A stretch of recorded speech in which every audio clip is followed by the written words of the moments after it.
Hello, আসসালামু আলাইকুম। Welcome back to my another new video. তারা ভ্যাকসিন দেওয়ার পরে টায়ার্ড হয়ে গিয়েছে। তারা বিকাল থেকে শুরু করেছে ঘুম রাত পর্যন্ত।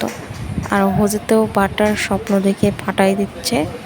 দেখেন হাত পা নাড়াচ্ছে, বাটারও কিন্তু সেই স্বপ্ন দেখতেছে। এটা দুইজন দুই দিকে স্বপ্ন দেখছে। রাতের ভিতরে গভীর ঘুম। বাটার তো অন্যদিকে হজে আমার কাছে পায়ের কাছে ঘুমাচ্ছে। এই যে আসলে তারা দুজন টায়ার্ড হয়ে গেছে গরমের চোটে। যাই হোক, আজকের ভিডিও এই পর্যন্ত। কার কেমন লেগেছে কমেন্ট করে জানাবেন।